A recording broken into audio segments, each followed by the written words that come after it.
السلام علیکم ورحمۃ اللہ۔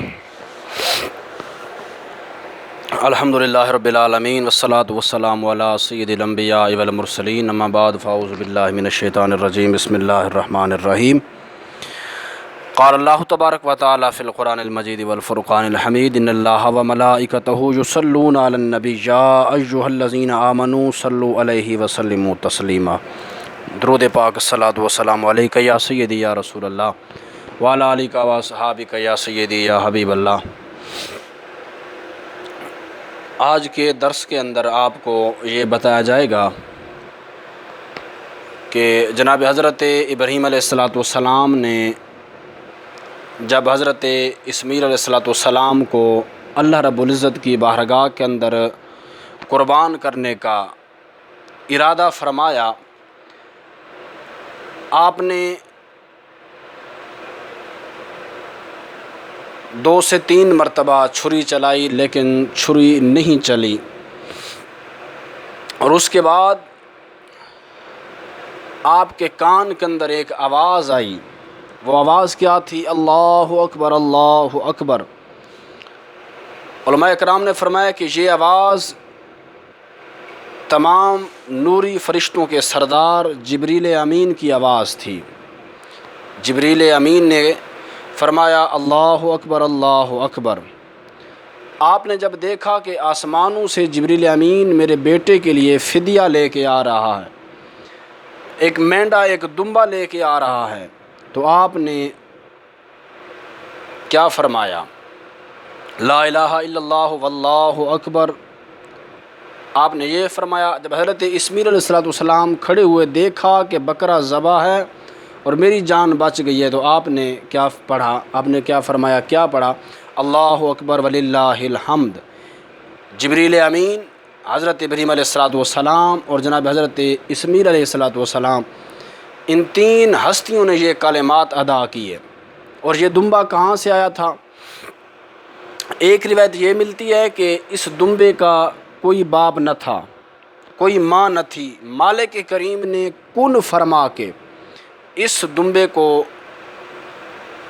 پیدا کیا اور جناب حضرت اسماعیل علیہ السلام کے لیے بطور فدیہ جبریل کے ہاتھوں زمین کے اوپر بھجوایا۔ اور ایک روایت کے اندر یہ ملتا ہے کہ یہ دمبا جو تھا، جب حابیل اور قابیل کی لڑائی ہوئی تو قابیل نے جو ہے حابیل کو قتل کر دیا، ٹھیک ہے، قابیل نے حابیل کو قتل کیا، اور اس سے پہلے حابیل اور قابیل نے اللہ کی بارگاہ کے اندر قربانی پیش کی، دمبے ذبح کیے، ایک اس نے، یہ دونوں بھائی تھے۔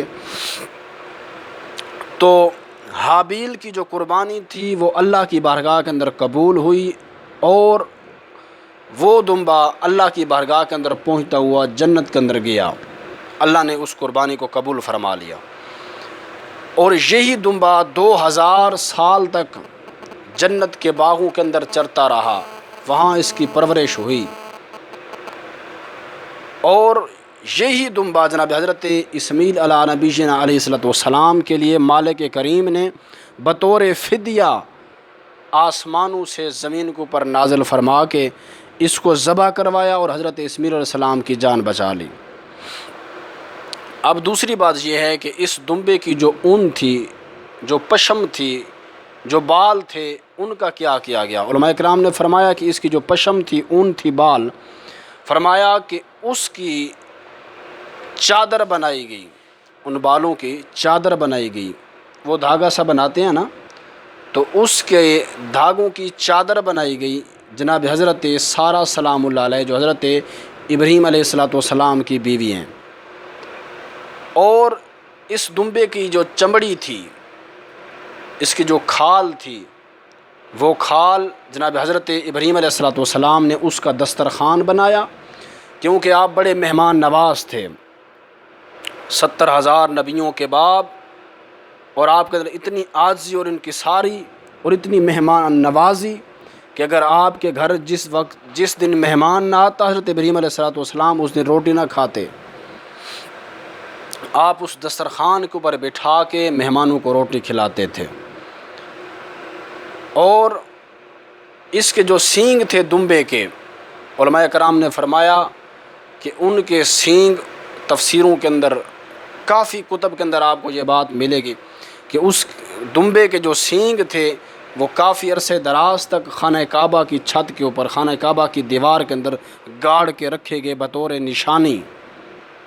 اور یہ جو چادر تھی بعد میں حضرت ابراہیم علیہ السلام نے اس چادر کو تابوت سکینہ کے اندر رکھوایا، جس کے اندر کافی نبیوں کے نشانیاں اور کافی نبیوں کے تبرکات اس تابوت سکینہ کے اندر آج بھی موجود ہیں۔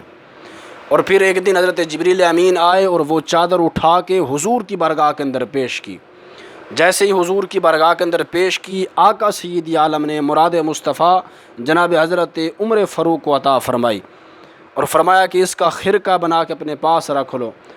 جب تک حضرت عمر فاروق دنیا کائنات کے اندر زندہ رہے، آپ نے وہ چادر اپنے پاس رکھی۔